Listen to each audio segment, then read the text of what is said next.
Let's meet Bob Broward. Some of you actually knew Bob Broward, and we enjoyed meeting with one of his daughters a couple years ago, Christina. Bob Broward, a native of Jacksonville, was born in 1926, and he passed away in 2015 at the age of 89. He had a 61-year professional career during which he designed 514 projects.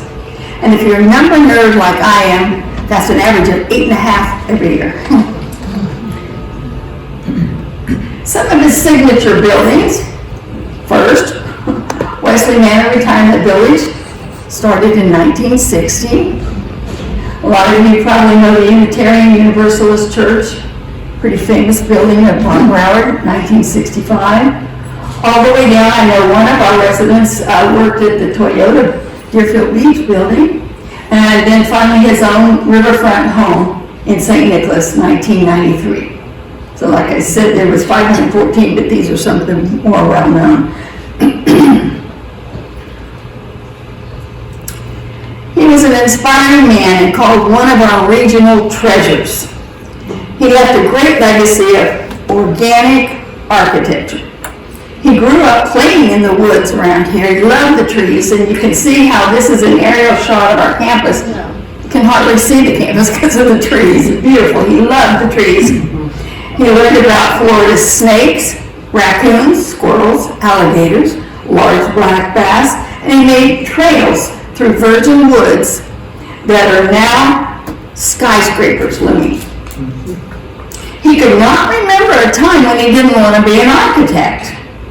In 6th grade, as a matter of fact, he was studying Greece and Rome and discovered the Acropolis. So he went and made a clay model of it and had the Parthenon lording over it. He enrolled in Georgia Tech to study architecture, and he received a Bachelor of Science and a Bachelor of Architecture. There he saw a journal dedicated to Frank Lloyd Wright, probably America's most famous architect and a champion of organic architecture, a term that he coined to describe a philosophy of designing structures that are in harmony with humanity and the environment.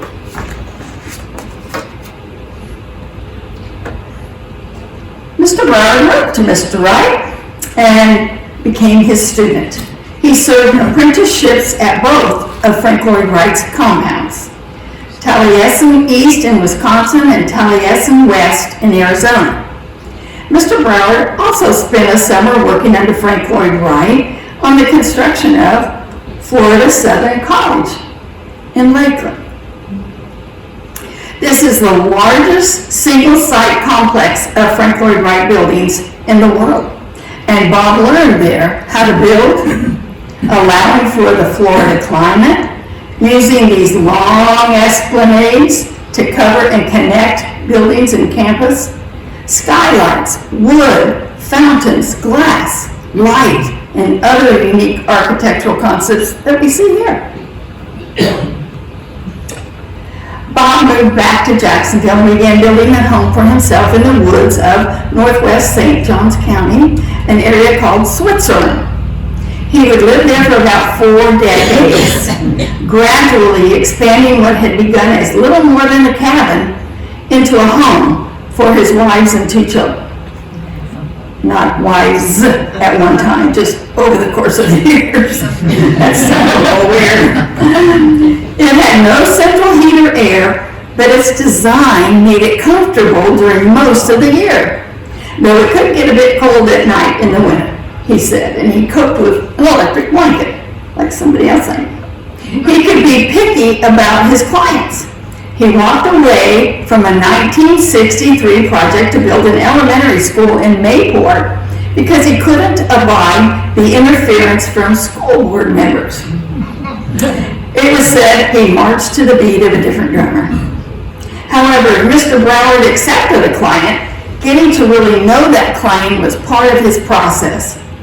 And besides getting to know the client, he got to know the property on which the building would be constructed. His daughter Chris told us that some nights He would come and he would stay here camping on our very site before he even began to work on it, so he could get a feel of the natural environment here. He said he wanted a project to look like it always been there, to fit in, not intrude. He believed each project had its own special character and integrity, derived from a thorough understanding of the client's needs and budget, designed in an efficient, sustainable, yet organic manner that completely related to the location and the site. One of the reasons Bob Broward was so successful in building our campus is that he knew the property and this area. Bob, the builder, actually lived here. And Bob and his family would even come back and picnic here after the campus was completed. He incorporated this organic architecture. These are the characteristics, and he learned this from Frank Lloyd Wright into his design of our extraordinary campus. So this is a brief summary of the characteristics of organic architecture. Low and long, single story, first floor, nestled in nature. Ta-da! Oversized windows, bringing the outdoors indoors, and also letting the light in and letting us look out at the nature, kind of melding together. Skylights in the halls and apartments, natural light, vaulted ceilings. Patio garden areas for each apartment so we could sit out in nature and enjoy it. Wooden overhangs, esplanades, covered walkways for when it came 4 o'clock and we had liquid sunshine, that is. So we could cover and connect the whole campus without having to get wet.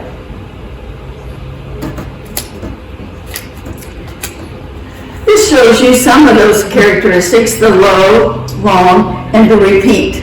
And this is a drawing of our campus as they were preparing to build it, and you can see those features. Fun fact, a resident told me this week she was here during a hurricane when a tree crashed down on her building right by her bedroom wall.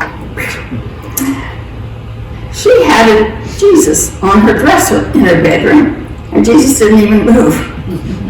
The tree removal man told her these garden apartments are built like bomb shelters.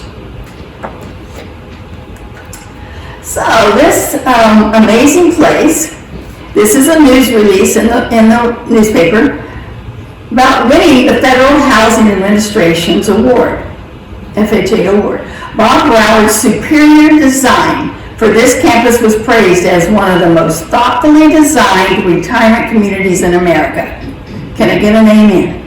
Yes. Thank you. Okay, so this is getting the award presented to the residents. Where is this? Yeah, there you go. Look at them. A lot of people in there. And so this was in October of '64. Remember, it opened in June of '64. So right after that, they won the award.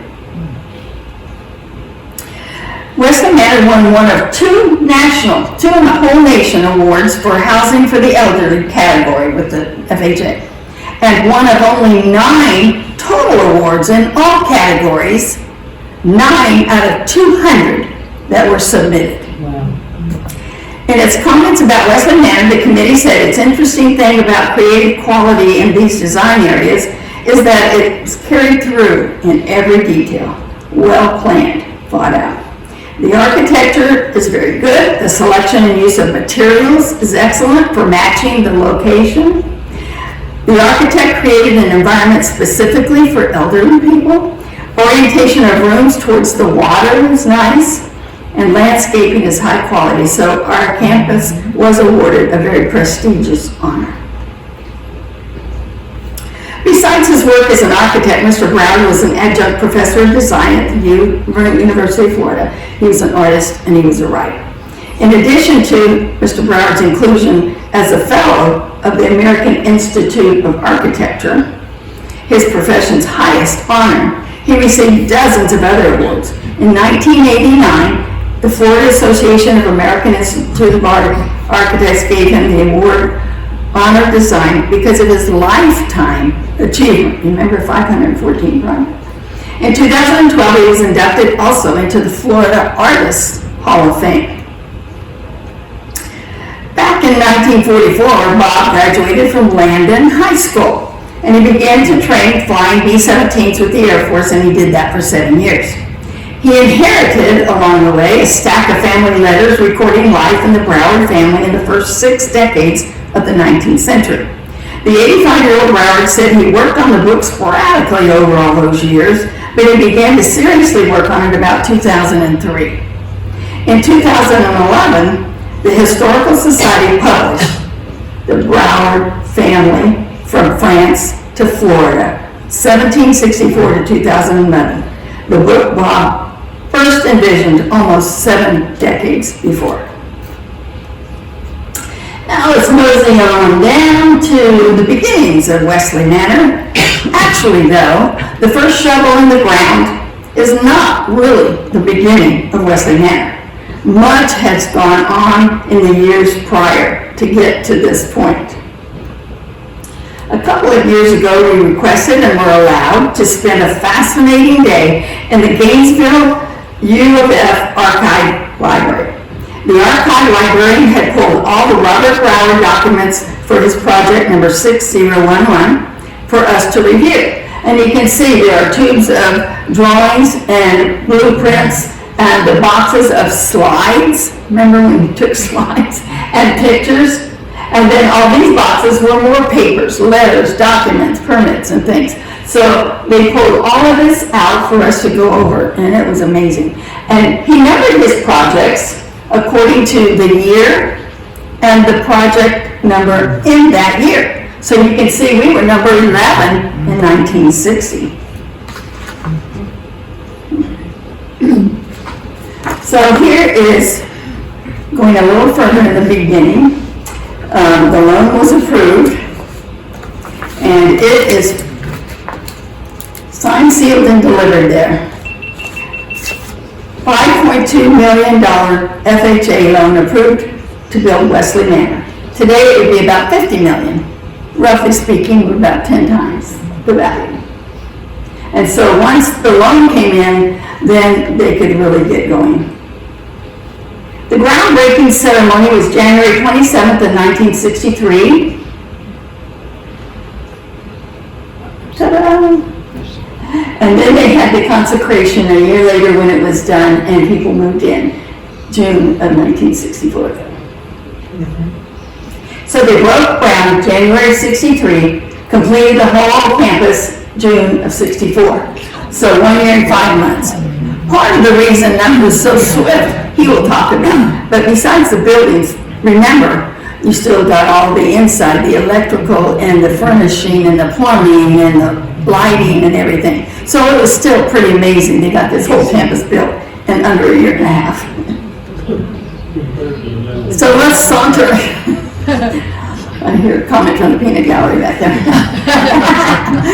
Let's saunter on over to the construction site, and we will meet the executive director, Reverend Tom Ryan, and one of the contractors, Tom Werner, starting the project. So now my husband will take over and continue from that point with some more of the planning and the construction, the actual construction.